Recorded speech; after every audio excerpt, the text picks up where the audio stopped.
এই প্রবাসে এমনও মানুষ আছে যারা কিনা ঈদের নামাজটাও পড়তে পারে না। ঈদ সবার জন্য হলেও ঈদের আনন্দটা সবার জন্য না। আজকে ঈদের দ্বিতীয় দিন, চলে আসলাম যোগালি দিতে। যাই হোক, আমি তো ঈদের নামাজটা পড়া একদিন ছুটি কাটাইতে পারছি, তারপর আজকে কাজে আসছি। এই প্রবাসে এমনও মানুষ আছে যারা ঈদের নামাজটা পড়া সাথে সাথে কাজে যেতে হয়েছে।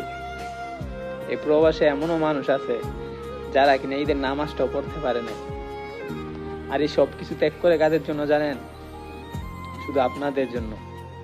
এই সব কিছু বিসর্জন করে প্রবাসীরা শুধু তাদের ফ্যামিলির জন্য।